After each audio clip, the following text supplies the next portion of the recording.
Okay, last bit, the epilogue to Renaissance Self-Fashioning by Stephen Greenblatt. Last few pages of summer reading. Okay. A few years ago, at the start of a plane flight from Baltimore to Boston, I settled down next to a middle-aged man who was staring pensively out of the window.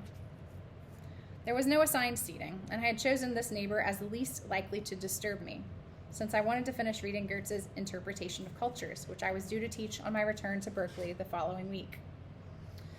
But no sooner had I fastened my seatbelt and turned my mind to Balinese cockfighting than the man suddenly began to speak to me.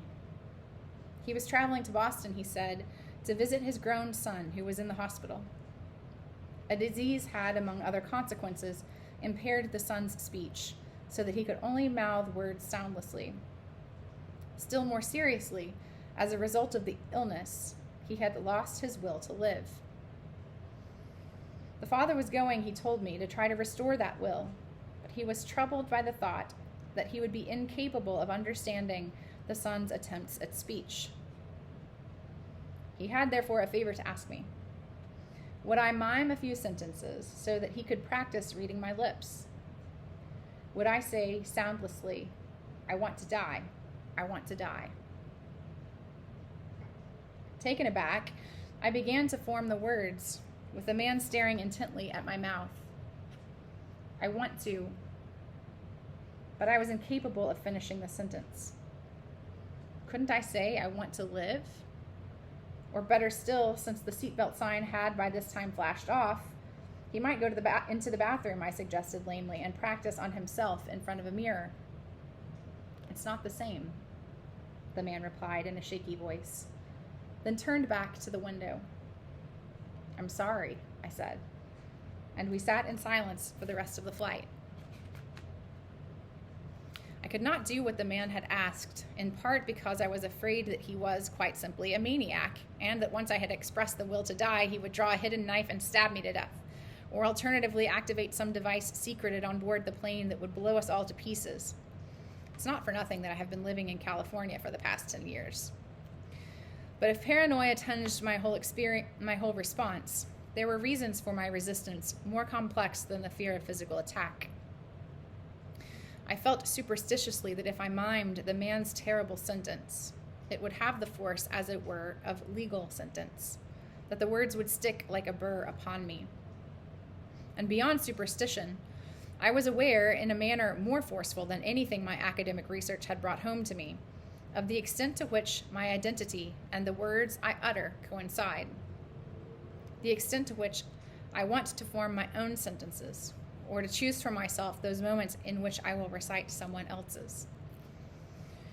To be asked, even by an isolated, needy individual, to perform lines that were not my own, that violated my sense of my own desires, was intolerable. When I first conceived this book several years ago, I intended to explore the ways in which major English writers of the 16th century created their own performances, to analyze the choices they made in representing themselves and in fashioning characters, to understand the role of human autonomy in the construction of identity. It seemed to me the very hallmark of the Renaissance that middle-class and aristocratic males began to feel that they possessed such shaping powers over their lives, and I saw this power and the freedom it implied as an important element in my own sense of myself. But as my work progressed, I perceived that fashioning oneself and being fashioned by cultural institutions, family, religion, state, were inseparably intertwined. In all my texts and documents, there were, so far as I could tell, no moments of pure, unfettered subjectivity. Indeed, the human subject itself began to seem remarkably unfree, the ideological product of the relations of power in a particular society. Whenever I focused sharply upon a moment of apparently autonomous self-fashioning, I found not an epiphany of identity freely chosen, but a cultural artifact. If there remained traces of free choice, the choice was among possibilities whose range was strictly delineated by the social and ideological system in force. The book I have written reflects these perceptions, but I trust that it also reflects, though in a manner more tentative, more ironic than I had originally intended, my initial impulse. For all of the 16th century Englishmen I have written about here do, in fact, cling to the human subject and to self-fashioning, even in suggesting the absorption or corruption or loss of the self. How could they do otherwise? What was, or for that matter, what is the alternative? For the Renaissance figures we have considered,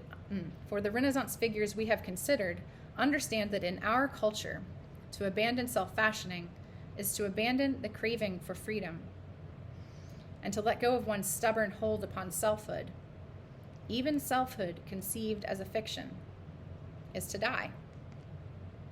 As for myself, I have related this brief story of my encounter with the distraught father on the plain because I want to bear witness at the close to my overwhelming need to sustain the illusion that I am the principal maker of my own identity. All right.